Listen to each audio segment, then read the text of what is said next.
Hello everyone, welcome back to my new vlog. So ಇವತ್ತು ಏನು video ಮಾಡ್ತಿದ್ದೀನಪ್ಪ ಅಂದರೆ, ಇವತ್ತು ಮಧ್ಯಾಹ್ನದಿಂದ ವ್ಲಾಗ್ ಸ್ಟಾರ್ಟ್ ಮಾಡ್ತಾ ಇದ್ದೀನಿ. ಆಗಲೇ 2 ಗಂಟೆ ಆಯ್ತಾ ಬಂತು. ಸೊ ಇವತ್ತು ಏನು ವಿಡಿಯೋ ಮಾಡ್ತಿರೋ ಉದ್ದೇಶ ಅಂದರೆ, ನಾನು ಓದ್ ವ್ಲಾಗಲ್ಲಿ ಹೇಳಿದೆ ಅಜ್ಜಿ ಆಪ್ರೇಷನ್ ಅಂತ ಹೇಳ್ಬಿಟ್ಟು. ಫೈನಲಿ ಮೊನ್ನೆ ರಾತ್ರಿ ಫೈನಲ್ ಆಪ್ರೇಷನ್ ಮುಗ್ದಿದೆ. ಸೊ ನೆನ್ನೆ ಹೋಗೋದಕ್ಕಾಗಲಿಲ್ಲ. ಹೋಗಿದ್ರೂ ಕೂಡ ಬಿಡ್ತಿರ್ಲಿಲ್ಲ. ಏನಕ್ಕೆ ಅಂದರೆ ICUಲಿ ಇಟ್ಟಿದ್ದಾರೆ. ಸೊ ICUಗೆ ಯಾರನ್ನೂ ಬಿಡೋದಿಲ್ಲ. ನಾವು ಜಾಸ್ತಿ ಜನ ಇರೋದ್ರಿಂದ ಹೋಗೋದಕ್ಕಾಗಲಿಲ್ಲ. ಒಬ್ಬೊಬ್ರಿಗೂ ಕೂಡ ಬಿಡೋದಿಲ್ವಂತೆ. ಅದಕ್ಕೋಸ್ಕರ ನಾವು ಇವತ್ತು ಹೋಗ್ತಾ ಇದ್ದೀವಿ ಎಲ್ರೂ. ಮಧ್ಯಾಹ್ನ ಇನ್ನೂ ವಾರ್ಡಿಗೆ ಶಿಫ್ಟ್ ಮಾಡಿಲ್ವಂತೆ. ಇವತ್ತು ಶಿಫ್ಟ್ ಮಾಡ್ತಾರಂತೆ. ಇನ್ನು ಹಾಫ್ ಆನ್ ಅವರಲ್ಲಿ ಶಿಫ್ಟ್ ಮಾಡ್ತಾರಂತೆ. ಸೊ ನಾವು ಹೋಗಿ ನೋಡ್ಕೊಂಡು ಬರೋಣ ಅಂತ ಹೇಳ್ಬಿಟ್ಟು ಎಲ್ಲ ಹೊರಡ್ತಾ ಇದ್ದೀವಿ. ಸೊ ಹೀಗೆ ನಾನು ಕೊನೆವರೆಗೂ ವಿಡಿಯೋ ನೋಡಿ ಹೇಗಿದೆ ನಮ್ಮ ಅಜ್ಜಿ ಅಂತ ಎಲ್ಲ ವಿಡಿಯೋನ ಹಾಕ್ತೀನಿ. ಕೊನೆವರೆಗೂ ಸ್ಕಿಪ್ ಮಾಡ್ತೀನಿ ನೋಡಿ. ಹಾಗೆ ಯಾರೆಲ್ಲ ನನ್ನ ಚಾನಲ್ಗೆ ಸಬ್ಸ್ಕ್ರೈಬ್ ಆಗಿಲ್ಲ, ದಯವಿಟ್ಟು ಸಬ್ಸ್ಕ್ರೈಬ್ ಆಗಿ, ಲೈಕ್ ಮಾಡಿ, ಶೇರ್ ಮಾಡಿ, ಕಾಮೆಂಟ್ ಮಾಡಿ, ಪ್ಲೀಸ್ ಸಪೋರ್ಟ್ ಮಾಡಿ ಅಂತ ಹೇಳ್ತಾ ವಿಡಿಯೋನ ಕಂಟಿನ್ಯೂ ಮಾಡ್ತೀನಿ. ಬನ್ನಿ ಹೋಗೋಣ. ಸೊ ಟೈಮ್ ಆಗಿಬಿಟ್ಟಿದೆ ಆಗಲೇ 2 ಗಂಟೆ. ಇವತ್ತು ಶುಕ್ರವಾರ, ವಾರ ಎಲ್ಲ ಮುಗಿಸಿ, ಕೆಲಸ ಎಲ್ಲ ಮುಗಿಸಿ ಬ್ಲಾಗ್ನ ಸ್ಟಾರ್ಟ್ ಮಾಡಿದೆ. ಸೊ ಏನು ನಾರ್ಮಲಾಗಿ ರೊಟೀನ್ ತೋರಿಸ್ತಾನೆ ಇರೋದು ಅಂತ ಹೇಳ್ಬಿಟ್ಟು ಏನು ಕೆಲಸನೂ ಮಾಡಿರೋದನ್ನ ವಿಡಿಯೋ ಮಾಡಿಲ್ಲ. ಸೊ ಜಸ್ಟ್ ಏನು ಟಾಪಿಕ್ ಅಂದರೆ ಮೇನ್ ಟಾಪಿಕ್ ಮಾತ್ರ ನಾನು ವಿಡಿಯೋನ ಮಾಡ್ತಾಯಿದ್ದೀನಿ. ಸೊ ಹೀಗೆ ಸಪೋರ್ಟ್ ಮಾಡಿ, ಪ್ಲೀಸ್ ಸಪೋರ್ಟ್ ಮಾಡ್ತಾಯಿದ್ದೀರಾ, ತುಂಬ ಚೆನ್ನಾಗಿ ಸಪೋರ್ಟ್ ಮಾಡ್ತಿದ್ದೀರಾ. ಹೀಗೆ ಸಪೋರ್ಟ್ ಮಾಡಿ ವಿಡಿಯೋ ಕಂಟಿನ್ಯೂ ಮಾಡ್ತೀನಿ. ಬನ್ನಿ ಗೈಸ್ ಹೋಗೋಣ. ಫಸ್ಟ್ ಟೈಮ್ ನಾವು ಮನೆ ಬೀಗ ಹಾಕೋಯ್ತಾ ಇರೋದು ನಾವು ಯಾರೂ ಇಲ್ದಂಗೆ. ಫೈನಲಿ ಎಲ್ಲರೂ ಹೊರಟ್ವಿ. ಹಾಗೆಯೇ ಇಲ್ಲಿ ಕೂತಿದ್ದಾರಲ್ಲ ಅವ್ರನ್ನ ಹೇಗಿದ್ರು ಅಂಗಡಿಗೆ ಹೋಗ್ಬೇಕಿತ್ತು. ಅವರು ಬಸ್ಸಲ್ಲಿ ಏನು ಮತ್ತೆ ಖರ್ಚು ಅಂತ ಹೇಳ್ಬಿಟ್ಟು, ಹಾಗೆ ಇವ್ರನ್ನೂ ಎತ್ತಾಕೊಂಡು ಹೋಗಿ ಅಲ್ಲಿ ಅಂಗಡಿ ಹತ್ರ ಇಳಿಸ್ಬಿಟ್ಟು ಅಪ್ಪನ ಎತ್ತಾಕೊಂಡು ಹೊರಡ್ಬೇಕು ಇವಾಗ.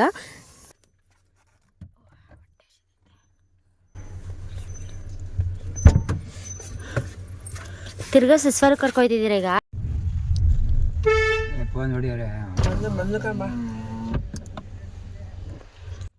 ಹಾಗೆ ಇವರು ಕಪಲ್ಸ್ ಹೋಗಬೇಕಿತ್ತು. ಬಟ್ ಅಣ್ಣಂಗೆ ಆಪ್ರೇಷನ್ ಆಗಿರೋದ್ರಿಂದ ದೂರ ಬೇಡ ಅಂತ ಹೇಳ್ಬಿಟ್ಟು ಇವ್ರನ್ನೂ ಎತ್ತಾಕೊಂಡು ಅವರು ನೋಡಕ್ಕೆ ಕೊಡ್ತೀನಿ ಅಂತ ಹೇಳಿದರು. ಅದಕ್ಕೋಸ್ಕರ ಇವ್ರನ್ನೂ ಎತ್ತಾಕೊಂಡು ಹೊರಡ್ಬೇಕು ಇವಾಗ.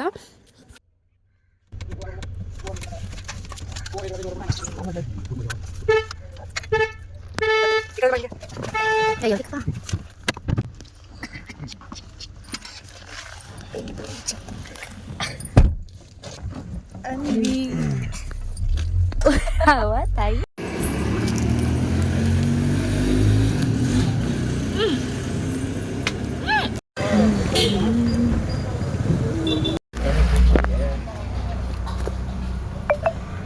ದೇವಸ್ಥಾನಕ್ಕೆ ಹೋಗಿದ್ವಿ ಅಂತ ಅನಿಸ್ತೈತೆ. ಕುಂಕುಮದ ನಂದಿ ಅಂತ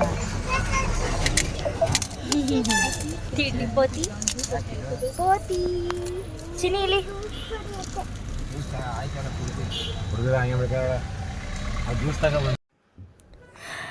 ಫೈನಲಿ ಹಾಸ್ಪಿಟಲ್ ರೀಚ್ ಆದ್ವಿ. ಇದೇ ಹಾಸ್ಪಿಟಲ್ಗೆ ನಾವು ಅಜ್ಜಿನ ಅಡ್ಮಿಟ್ ಮಾಡಿರೋದು.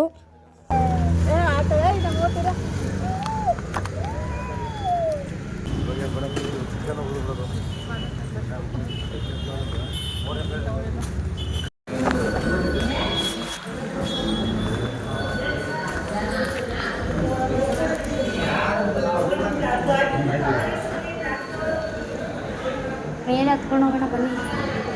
ಮೇಲೂ ಕೂಡ ಅಲ್ಲೇ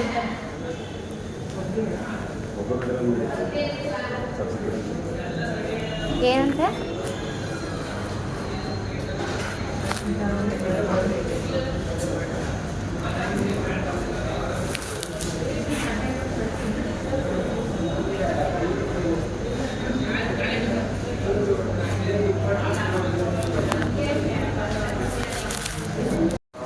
ಅದಕ್ಕೆ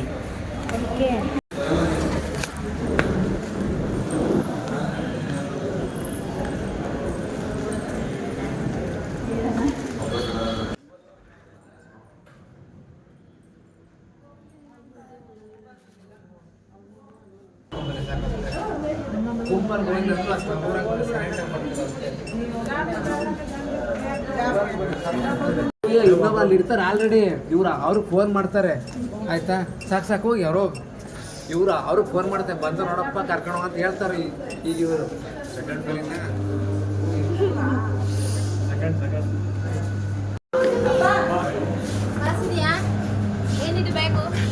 ಬಟ್ಟೆ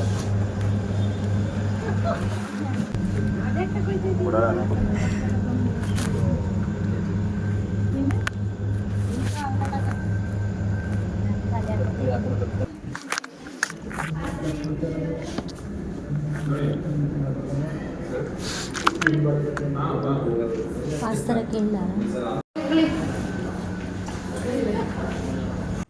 ನೋಡಿ ಗೈಸ್, ನೆನ್ನೆ ಮನೆ ನೋಡೋಕೆ ಹೋದಾಗ ಸಿಕ್ಕಿದ್ರು, ಕರ್ಸ್ಕೊಂಡಿದ್ವಿ. ಇವಾಗಲೂ ಕೂಡ ಅಷ್ಟೇ ಅನ್ಎಕ್ಸ್ಪೆಕ್ಟೆಡ್ ಆಗಿ ಬಂದಿದ್ದಾರೆ. ನನಗೆ ಇವ್ರು ಬರ್ತಾರೆ ಅಂದರೆ ನಮಗೆ ಗೊತ್ತೇ ಇರಲಿಲ್ಲ. ಅವರು ಬಂದರು, ನಾವು ಬಂದ್ವಿ.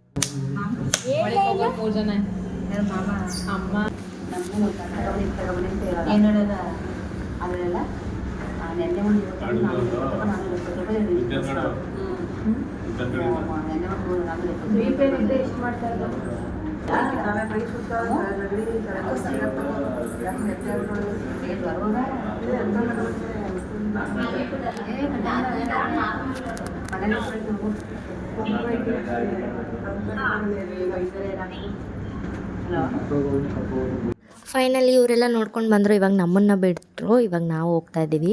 ನೋಡೋಣ ಬನ್ನಿ ನಮ್ಮ ಅಜ್ಜಿ ಹೇಗಿದ್ದಾರೆ ಅಂತ.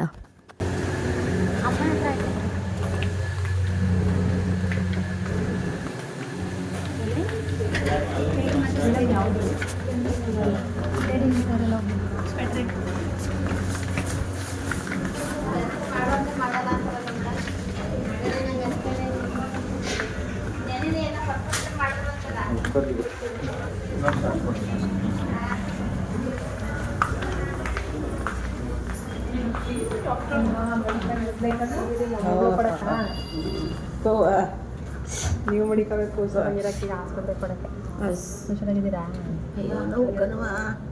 ನೋವೇ ಇನ್ನೂ ಸೀನಾ ಯಾಕತ್ತೀರಿ? ಏನಾಗಿಲ್ಲ ಕಣ, ವಾಸಿ ಆಯ್ತದೆ. ಅದು ಹಂಗೆ ಬಿಟ್ಟರೆ ಇನ್ನೂ ಆಗೋದು ಜಾಸ್ತಿ. ಸುಮ್ಮನೆ ಅಳ್ಳಾಡ್ಬೇಡಿ. ಅದು ಇನ್ನೂ ಬಿಟ್ಟಿದ್ರೆ ಹಂಗೆ ಆಗೋದು. ಸುಮ್ಮನೆ ಏನೂ ಆಯ್ತಿಲ್ಲ. ಏನೂ ಆಯ್ತಲ್ಲ, ಹಂಗೆ ಇದು ಮಾಡಬೇಡಿ.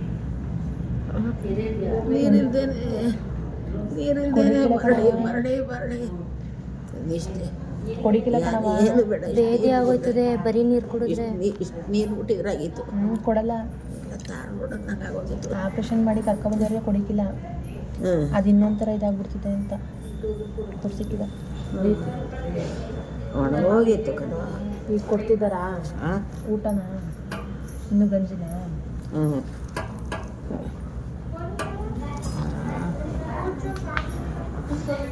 ಒಬ್ಬರನ್ನ ಮುಣ್ಣಿಲ್ಲ ಕಣವ. ಅಯ್ಯೋ ಈಗ ಉಸಿ ಬೈತಲ್ಲ. ಇಷ್ಟು ಚೆನ್ನಾಗಿ ತುಮಕ ಬಂದಿದ್ದೀರ ಹಂಗೆ ಹಿಂಗೆ ಅನ್ಕೊಂಡು.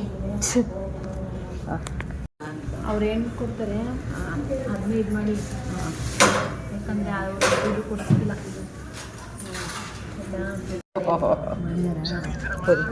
ಹುಷಾರಾಗಿದ್ದೀರಾ?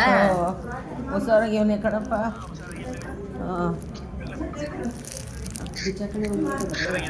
ಹುಷಾರಾಗಿವನೇ ಕಣಪ್ಪ.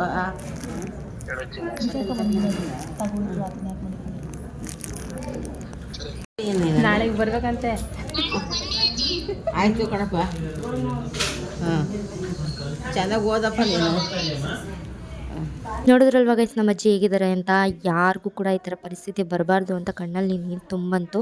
ಸೊ ಈ ಶತ್ರುನೇ ಆಗಿರಲಿ, ಕೆಟ್ಟವರೇ ಆಗಿರಲಿ, ಅವರು ಒಳ್ಳೆಯವರೇ ಆಗಿರಲಿ, ಸೊ ಈ ಥರ ಪರಿಸ್ಥಿತಿಲಿ ನೋಡಿದ ತಕ್ಷಣ ಕಣ್ಣು ತುಂಬ ಬರುತ್ತೆ. ಬಟ್ ಈ ಥರ ಪರಿಸ್ಥಿತಿ ಏಜಲ್ಲಿ ಯಾರಿಗೂ ಕೂಡ ಬರೋದೇ ಬೇಡ ಅಂತ ಏನೋ ಒಂಥರ ಫುಲ್ಲು ಬೇಜಾರೇ ಆಯಿತು. ಅವರು ನೋಡಿದ ತಕ್ಷಣವೇ ಅಳು ಬರೋ ಥರ ಆಯಿತು. ಸೊ ಅವರು ಹತ್ರು ಯಪ್ಪ ಎಷ್ಟು ಬೇಜಾರಾಗಿರಬೇಡ. ಅವ್ರಿಗೆ ದೇವರು ಆಯಸ್ ಕೊಟ್ಟರೆ, ದಯವಿಟ್ಟು ಆರೋಗ್ಯ ಕೊಟ್ಟರೆ ಮಾತ್ರ ಆಯಸ್ ಕೊಡಲಿ ದೇವರೇ. ಇನ್ನೊಂದು ಸತಿ ನಾನು ಯಾವುದೇ ಕಾರಣಕ್ಕೂ ಆಯಸ್ನ ಮಾತ್ರ ಕೇಳಲ್ಲ. ಆಯಸ್ ಕೊಟ್ಟರೆ ಜೊತೆಗೆ ಆರೋಗ್ಯನೂ ಕೊಟ್ಟರೆ ಬೇಕಾದ್ರೆ ಆಯಸ್ ಕೊಡಿ ಅಂತಲೇ ಕೇಳ್ಕೊತೀನಪ್ಪ. ಈ ಏಜಲ್ಲಿ ಯಾರಿಗೂ ಬೇಡ.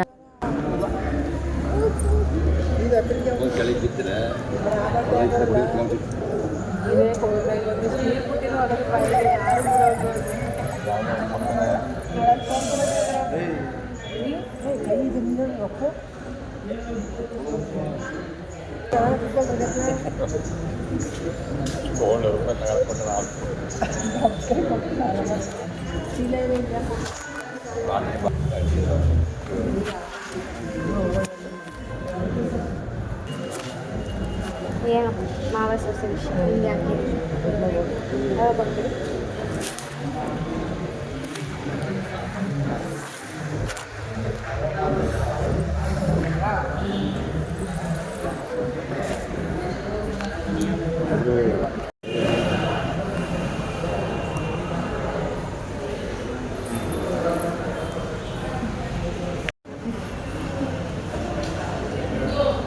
ಎಷ್ಟು ಕ್ಲಾರಿಟಿ ಐತೆ ಇಲ್ಲಿ. ಇವ್ರಿಗೆ ವೆಯ್ಟ್ ಮಾಡ್ತಿದ್ವಿ, ಇವರು ಬಂದರು, ಹೊರಡೋಣ ಇವಾಗ. ನಾವು ಅಜ್ಜಿ ನೋಡ್ಕೊಂಬಂದ್ವಿ ಅಂತ ಏನಾದರೂ ಇಡ್ಲಿ ಕೊಡಕ್ಕ ಹೆಂಗಿತ್ತು ಅಂತ ಹೇಳಕ್ಕ. ಅಜ್ಜಿ ನೋಡ್ಕೊಂಡು ಬಂದೆ ಗೈಸ್. Hi guys. ನಮ್ಮ ಅಜ್ಜಿ ನೋಡ್ಕೊಂಡು ಬರಕ್ಕೆ ಹೋಗಿದ್ವಿ. ಬಟ್ ಚೆನ್ನಾಗಿದ್ದಾರೆ, ಅಳ್ತಿದ್ದಾರೆ, ಫೀಲ್ ಆಯಿತು. ತುಂಬ ಫೀಲ್ ಆಗ್ತಿದೆ ನಮಗೆ. ಕೋಇನ್ಸಿಡೆಂಟಿಂದ ಬಂದ್ವಿ, ಮೀಟ್ ಆದ್ವಿ, ಎಲ್ಲರ ಜೊತೆಗೆ ಹೋಗ್ತಾ ಇದ್ದೀವಿ. ವಿಡಿಯೋ ಮಾಡ್ತಾವಳೆ, ಹೇಳ್ಕೊಡ್ತಾವಳೆ, ಎರಡೂ ಮಾಡ್ತಾ ಇದ್ದೀವಿ. ಹೆಂಗೆ ಜಲ್ದಿ ಹಂಗೆ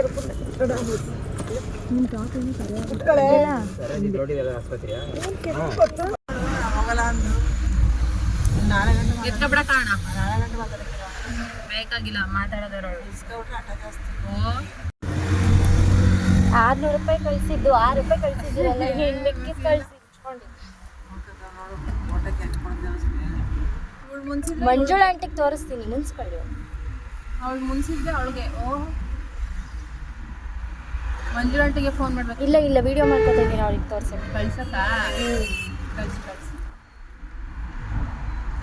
ಹೊಟ್ಟೋಗ್ಬಿಡು. ಅದಕ್ಕೆ ನಿಮ್ಮ ಪಪ್ಪನ ಹತ್ರ ಅವರಪ್ಪ ಬೈದ್ರು ಅಂತ ಮುನ್ಸ್ಕೊಂಡು ಕೂತಿದ್ದಾಳೆ ಗೈಸ್. ಹೋಗಲ್ಲ ಅಂತ ಹಠ ಮಾಡ್ಕೊಂಡು ಇವಾಗ ಅವ್ರ ಅಪ್ಪನೇ ಕರೆದ್ಮೇಲೆ ಹೋಗ್ತಿದ್ದಾಳೆ ನೋಡಿ.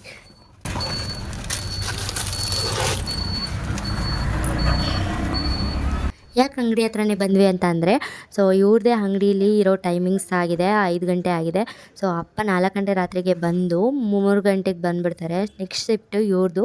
ಸೊ ಇವರು ಉಳ್ಕೋಬೇಕಾಗಿರೋ ಟೈಮಿಂಗ್ಸು. ಬಟ್ ನಾವು ಕಾರಲ್ಲೇ ಹೋಗಬೇಕಿತ್ತು. ಕಾರಲ್ಲಿ ಅಪ್ಪ ಎಷ್ಟೊಂದು ದಿನ ಆಗಿದೆ ಕಾರ್ ಓಡಿಸಿ, ಬೇಡ ಅಭ್ಯಾಸ ತಪ್ಪೋಗಿದೆ, ನಾನು ಓಡಿಸಲ್ಲ ಅಂತ ಹೇಳಿದ್ರು. ನನ್ನ ತಾತನ ಕರ್ಕೊಂಡು ನಾನು ಬೈಕಲ್ಲಿ ಹೋಗ್ತೀನಿ, ನೀವು ಬಸ್ಸಲ್ಲಿ ಬನ್ನಿ 3 ಜನ ಅಂತ ಹೇಳಿದ್ರು. ಸೊ ನಾವು ಫೈನಲಿ ಬಸ್ಸಲ್ಲೇ ಹೋಗೋಣ ಅಂತ ಹೇಳ್ಬಿಟ್ಟು ಹೊರಟ್ವಿ. ಇವ್ರ ಅಂಗಡಿಯಲ್ಲೇ ಉಳ್ಕೊಂಡು ನೋಡಿ ಗೈಸ್, ಇದೆ ನಮ್ಮ ಟೀ ಅಂಗಡಿ, ಇದು ನಮ್ಮ ಅಂಗಡಿ. ಸೊ ಇವರೇ ಇಲ್ಲಿ ಟೀ ಮಾಡೋದು, ಇವರು ಅಷ್ಟೇ. ರಾಜಣ್ಣ ಅಪ್ಪ ಮಗ ಇಬ್ಬರು ಹಾಸ್ಪಿಟಲಿಗೆ ಬಂದಿದ್ರಲ್ಲ, ಅದಕ್ಕೋಸ್ಕರ ಇವ್ರನ್ನ ಅಂಗಡೀಲಿ ಕೂರಿಸ್ಬಿಟ್ಟು ಹೋಗಿದ್ವಿ. ಇವಾಗ ಹೋಗ್ತಿದ್ದಾರೆ ನೋಡಿ ನಮ್ಮ ಓನರು.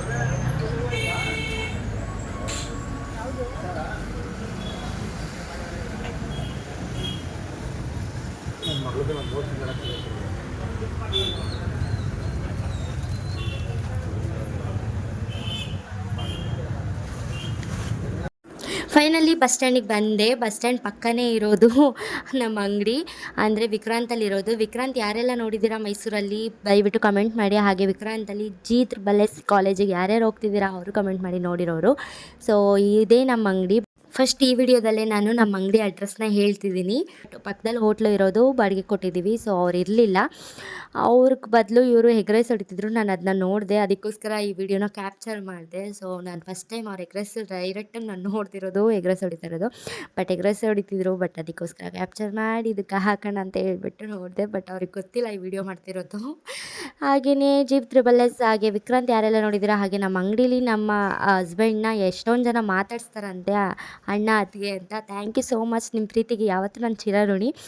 ಅವ್ರು ಹೇಳ್ತಾರಲ್ಲ ಬಂದು, ಅದೇ ಖುಷಿ ನನಗೆ. ಇವತ್ತು ಮಾತಾಡ್ಸಿದ್ರು, ಯಾರೋ ಬಂದು ಮಾತಾಡ್ಸಿದ್ರು ಕಣೆ, ನಿಮ್ಮನ್ನು ನೋಡಿದ್ದೀನಿ ಅಣ್ಣ ವೀಡಿಯೋದಲ್ಲಿ ಅಂತೆಲ್ಲ ಹೇಳ್ತಾರೆ. ಬಟ್ ತುಂಬಾ ಖುಷಿ ಆಗುತ್ತೆ. Thank you so much.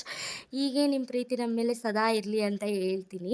Please ಹೀಗೆ ಸಪೋರ್ಟ್ ಮಾಡ್ತಾ ಇರಿ. ಹಾಗೆಯೇ ಈ ವಿಡಿಯೋ ಹೇಗಿದೆ ಬಟ್ ಅವ್ರಿಗೆ ಗೊತ್ತಿಲ್ಲ, ಅವ್ರಿಗೆ ಆಮೇಲೆ ನೋಡ್ತಾರೆ ನಾನು ವಿಡಿಯೋ ಮಾಡ್ತಿದ್ದೀನಿ ಅಂತ. ಹಾಗೆ ಇನ್ನೊಂದು ಮಾತು, ನಂದು ಮೋಜಲ್ಲಿ ಒಂದು ವಿಡಿಯೋ ವೈರಲ್ ಆಗಿತ್ತು. ಸೊ ಆ ವಿಡಿಯೋ ನೋಡಿಬಿಟ್ಟು ಎಲ್ಲೋ ಗೌರ್ಮೆಂಟ್ ಜಾಬಲ್ಲಿ ಇರಬೇಕು ಹುಡುಗ, ಅದಕ್ಕೋಸ್ಕರ ಅವ್ರು ಚೈನೆಲ್ಲ ಹಾಕ್ಕೊಂಡಿದ್ರು, ಗೌರ್ಮೆಂಟ್ ಜಾಬಲ್ಲಿ ಇರಬೇಕು ಹುಡುಗ ಅದಕ್ಕೋಸ್ಕರ ಒಪ್ಕೊಂಡಿದ್ದಾರೆ ಅಂತೆಲ್ಲ ಒಂದು ಸ್ವಲ್ಪ ಟ್ರೋಲ್ ಆಗಿತ್ತು. ಅದನ್ನ ನಾನು ಡಿಲೀಟ್ ಮಾಡಿ ನಾನು ಅದ್ರ ಬಗ್ಗೆ ಹೇಳ್ತೀನಿ ಅಂತ ಹೇಳಿದ್ದೆ. ಪ್ರೆಗ್ನೆಂಟಲ್ಲೂ ಕೂಡ ಹಾಗೆಯೇ ಏನೋ ಒಂದು ಟ್ರೋಲ್ ಆಗಿತ್ತು. ದಯವಿಟ್ಟು ಟ್ರೋಲ್ ಮಾಡೋರು ಅದ್ರ ಬಗ್ಗೆ ತಿಳ್ಕೊಂಡು ಟ್ರೋಲ್ ಮಾಡಿ ಪ್ಲೀಸ್. ಏನಕ್ಕೆ ಅಂತ ಅಂದರೆ, ನಾವು ಇಟ್ಕೊಂಡಿರೋದು ಜಸ್ಟ್ ಒಂದು ಟೀ ಸ್ಟಾಲ್ ಅಷ್ಟೇ. ಅದು ಒಂಚೂರು ಬಾಡಿಗೆ ಕೊಟ್ಟಿರ್ಬೋದೇನೋ ಅಷ್ಟೇ. ಬಟ್ ಯಾರ ಹತ್ರನೂ ಕೆಲ್ಸಕ್ಕೆ ಹೋಗ್ತಿಲ್ಲ, ಯಾವ ಗೌರ್ಮೆಂಟ್ ಜಾಬು ಇಲ್ಲ, ಯಾವ ದೊಡ್ಡ ಉದ್ಯೋಗನೂ ಇಲ್ಲ. ಜಸ್ಟ್ ಅವ್ರ ತಕ್ಕ ಮಟ್ಟಿಗೆ ಅವ್ರು ಮಾಡಿಕೊಂಡು ಬೆಳೆದಿದ್ದಾರೆ ಅಷ್ಟೇ ಹೊರ್ತು ಯಾವುದೇ ಉದ್ಯೋಗ ಯಾವುದು ಇಲ್ಲ. ಹಾಗೆಯೇ ಅವರು ಕೂಡ ನನ್ನ ಬ್ಯೂಟಿ ನೋಡಿ ಅವ್ರೇನು ಮದುವೆ ಆಗಿಲ್ಲ ನನ್ನನ್ನು, ನಾನು ಅಷ್ಟೇ ಅವ್ರ ದುಡ್ಡು ನೋಡಿ ಯಾರು ಮದುವೆ ಆಗಿಲ್ಲ. ನನಗೆ ಅವ್ರ ದುಡ್ಡು ಬೇಕಾಗೂ ಇಲ್ಲ, ನನಗೆ ಬೇಕಾಗಿರೋದು ನನ್ನ ಗಂಡ ಅಷ್ಟೇ. ಸೊ ದಯವಿಟ್ಟು ಟ್ರೋಲ್ ಮಾಡೋರು ಅದ್ರ ಬಗ್ಗೆ ತಿಳ್ಕೊಂಡು ಟ್ರೋಲ್ ಮಾಡಿ. ನಿಮಗೆ ಅನಿಸಿಕೆ ನೀವು ಮಾಡಬೇಕು, ನಿಮಗೇನೋ ಕ್ರೇಜ್ ಇದೆ ಅಂತ ಮಾಡೋದೆಲ್ಲ ತಪ್ಪು. ಇದು ಒಬ್ಬೊಬ್ಬರು ಸೆನ್ಸಿಟಿವ್ ಇರ್ತಾರೆ, ಆ ಟ್ರೋಲ್ ನೋಡಿ ಬೇರೆ ಥರ ಯೋಚನೆ ಮಾಡಿದ್ರು ಮಾಡ್ಬೋದು. ಸೂಸೈಡ್ ಆಗಲಿ ಬೇರೆ ಆಗಲಿ, ನಾನು ಈ ಥರ ಟ್ರೋಲೆಲ್ಲ ಮಾಡಿದ್ರಲ್ಲ ಅಂತ ಬೇರೆಯವರು ಸೆನ್ಸಿಟಿವ್ ಇರ್ತಾರೆ, ತುಂಬ ಸೆನ್ಸಿಟಿವ್ ಇರ್ತಾರೆ. ಅಂಥವ್ರಿಗೆ ಪ್ಲೀಸ್ ಈ ಥರ ಎಲ್ಲ ಮಾಡೋದಕ್ಕೆ ಹೋಗ್ಬಿಡಿ. ಯಾಕೆ ಈ ಥರ ನಾನು ಹೇಳ್ತಿದ್ದೀನಿ ಅಂದರೆ ಆ ಥರ ಥಾಟ್ ನನಗೂ ಬಂದಿತ್ತು, ಸೊ ಅದಕ್ಕೋಸ್ಕರ ಹೇಳ್ತಿರೋದು. ಒಳ್ಳೆ ಟ್ರೋಲರ್ಸು ಇದ್ದಾರೆ, ಆ ಥರ ವೀಡಿಯೋಸ್ ಎಲ್ಲ ನಾನು ನೋಡಿದ್ದೀನಿ. ಬಟ್ ತಿಳ್ಕೊಂಡು ಮಾಡಿ, ಈ ಥರ ಕೆಲಸ ಇಲ್ಲದೆ ಟ್ರೋಲ್ ಎಲ್ಲ ಮಾಡ್ತಾರಲ್ಲ ಅಂಥವ್ರಿಗೆ ನಾನು ಹೇಳ್ತಿರೋದು.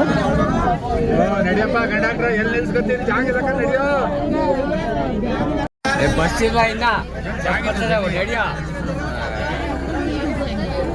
ಫೈನಲಿ ಬಸ್ ಅಂತೂ ಸಿಕ್ತು, ಬಟ್ ಸೀಟ್ ಅಂತೂ ಸಿಗಲಿಲ್ಲ. ಸೊ ಸೀಟ್ ವಿಷಯಕ್ಕೆ ಹೋದ್ವಿ, ಉಸಿರಾಡೋಕ್ಕೆ ಜಾಗನೇ ಸಿಗಲಿಲ್ಲ ಗೈಸ್, ಅಷ್ಟು ರಶ್ ಇತ್ತು. ಯಪ್ಪ, ನೀವೇ ನೋಡ್ತಿದ್ದೀರಲ್ಲ, ಯಪ್ಪ ಈ ಫ್ರೀ ಬಸ್ಸು ಸಾಕು, ಈ ಥರ ಕಾಯೋದು ಸಾಕು ಅನಿಸುತ್ತೆ. ನಾನಂತೂ ಇದಕ್ಕೋಸ್ಕರನೇ ನಾನು ಬಸ್ ಅಂದ್ರೇ ಅಲರ್ಜಿ ಆಗಿಬಿಟ್ಟಿದೆ ನನಗೆ ಇತ್ತೀಚೆಗೆ. ನಮ್ಮ ಮನೆಯವರು ಕೂಡ ಬಸ್ಸಲ್ಲಿ ಕಳಿಸೋದಿಲ್ಲ, ಬಟ್ ಈ ಥರ ಪರಿಸ್ಥಿತಿಗಳಲ್ಲಿ ವೆಯ್ಟ್ ಮಾಡಿದಾಗ ಬಸ್ ಬರಲಿಲ್ಲ ಅಂತಂದರೆ ಎಷ್ಟು ಬೇಜಾರಾಗುತ್ತಲ್ವ.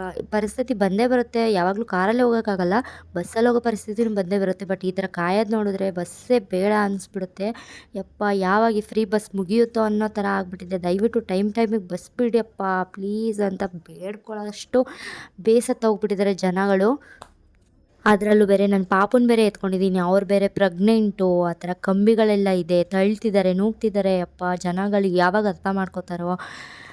ಕೆಲವೊಬ್ಬರು ಸ್ಟೂಡೆಂಟ್ಸ್ಗಳು ಕೂತಿರ್ತಾರೆ, ಅಲ್ಲಿ ವಯಸ್ಸಾಗಿರೋರು ನಿಂತಿರ್ತಾರೆ, ಪ್ರೆಗ್ನೆಂಟೇ ಆಗಲಿ ಪಾಪು ಎತ್ಕೊಂಡೇ ಆಗಲಿ ನಿಂತಿರ್ತಾರೆ, ನೋಡ್ತಿರ್ತಾರೆ. ಬಟ್ ಏರ್ಪೋರ್ಟ್ಸ್ ಹಾಕೊಂಡು ಕೂತಿರ್ತಾರೆ, ಒಬ್ಬರು ಕೂಡ ರೆಸ್ಪಾನ್ಸ್ ಮಾಡಲ್ಲ. ನೀವೆಲ್ಲ ಲಕ್ಷ ಕೊಟ್ಟು ಹೋದ್ರೂ ವೇಸ್ಟ್. ಎಜುಕೇಟೆಡ್ಗಳಿಗೆ ನಾನು ಇದನ್ನ ಹೇಳ್ತಿರೋದು, ಅನ್ಎಜುಕೇಟೆಡ್ ಥರ ಬಿಹೇವ್ ಮಾಡ್ತೀರಾ. ಒಬ್ಬರು ಕೂಡ ಸೀಟ್ಸ್ ಕೊಡಲ್ಲ ಅಥವಾ ಏನೂ ರೆಸ್ಪಾಂಡ್ ಮಾಡಲ್ಲ. ಪಾಪ ಈಗ ನೀವು ಲಕ್ಷ ಕೊಟ್ಟು ಓದೋದು ಕೂಡ ವೇಸ್ಟು. ಪೇರೆಂಟ್ಸ್ ಏನಕ್ಕೆ ಕಳಿಸ್ತಾರೆ? ಹೆಲ್ಪಿಂಗ್ ನೇಚರೇ ಇಲ್ಲ ಅಂದರೆ ನೀವು ಮುಂದೆ ಏನು ಮಾಡ್ತೀರಾ ಅಂತನಂತೂ ನನಗಂತೂ ಗೊತ್ತಾಗಲ್ಲ. ಅಂಥ ಟೈಮ್ಗಳಲ್ಲಿ ಎಷ್ಟು ಕೋಪ ಬರುತ್ತೆ ಅಂದರೆ ನೀವೆಲ್ಲ ಕಾಲೇಜ್ಗೆ ಹೋಗೋದೇ ವೇಸ್ಟು, ಸ್ಕೂಲ್ಗೆ ಹೋಗೋದು ವೇಸ್ಟು. ದಯವಿಟ್ಟು ದೊಡ್ಡವರಿಗೆ ಪ್ಲೀಸ್ ರೆಸ್ಪೆಕ್ಟ್ ಕೊಟ್ಟು ಅವರಿಗೆ ಸೀಟ್ ಕೊಡಿ, ಅದೇ ನಿಮಗೆ ಒಂದು ನಿಮ್ಮ ವಿದ್ಯೆಗೆ ಸಿಗೋ ಬೆಲೆ. ಫೈನಲಿ ಊರು ಬಂತು, ಇಳಿದ್ವಿ. ನನ್ನ ಮಗಳಂತೂ ಕೈಯೇ ಬಿಡಲಿಲ್ಲ, ಎತ್ಕೋ ಅಂದ್ಕೊಂಡು. ಯಪ್ಪ ದೇವ. ಹಾಗೆ ಪಾಪುಗೆ ಸ್ವಲ್ಪ ಜ್ವರ ಬರೋ ಥರ ಆಗಿತ್ತು, ಆಲ್ರೆಡಿ ಬಂದಿತ್ತು ಜ್ವರ, ಅದಕ್ಕೋಸ್ಕರ ಶಿರಪ್ ಖಾಲಿ ಆಗಿತ್ತು. ಹಾಗೆ ನಾವು ತಗೊಳ್ಳೋ ರೆಗ್ಯುಲರ್ ಮೆಡಿಕಲಲ್ಲಿ ಶಿರಪ್ ತೊಗೊಂಡೋಗೋಣ ಅಂತ ಹೇಳ್ಬಿಟ್ಟು ಹಾಗೆ ತೊಗೊಂಡು ಹೊರಟ್ವಿ. ಬರ್ಸೋದಾ? ಬರ್ಕೊಳ್ಳಿ ಅಕ್ಕ. ಎಷ್ಟು? 45. ಅಕ್ಕ ನೆಗಡಿ 130 ಬರ್ಸೋರು ಯಾರು ಅಕ್ಕ? ಗೊತ್ತಿಲ್ಲ, ಕೇಳ್ತೀನಿ. ಅಣ್ಣ ಬರ್ದಿರೋದು ಮನೇಲಿ ಹೋಗಿ ಕೇಳಿ. ಎಲ್ಲ ಕೊಟ್ಮೇಲೆ 130 ಬರ್ಸಿದೆ. ಬ್ಯಾಲೆನ್ಸ್ 130 ಆಗೈತೆ. ಇಲ್ಲ, ಕೊಡುವಾಗಲೇ 2000 ಕೊಟ್ಬಿಟ್ಟು 130 ಉಳಿಸಿದ್ದಾರೆ. 2130 ಆಗಿತ್ತು, 2000 ಕೊಟ್ಬಿಟ್ಟು 130 ಉಳಿಸಿದ್ದಾರೆ. ಇಲ್ಲಿ ನೋಡಿ, ಅಕ್ಕನ ಕೇಳ್ಬಿಡಿ, ರಾಣಿ ಜ್ಯೂಸ್ ಸಿಗಲ್ಲ.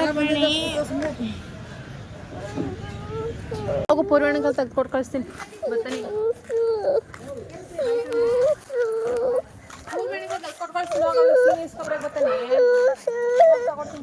ಬಾಯ್.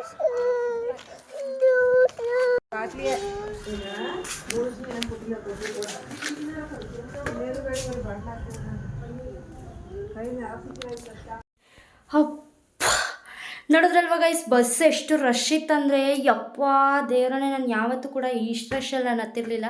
ಕಾಲೇಜ್ಗೆ ಹೋಗ್ಬೇಕಾದ್ರೂ ಅಷ್ಟೇ ಇಷ್ಟೊಂದು ರಶಲ್ಲಿ ಹತ್ತತ್ತಿರಲಿಲ್ಲ. ಬೇಕಾದ್ರೆ ಆಟೋಗೆ ಹೋಗ್ತಿದ್ನೇನೋ.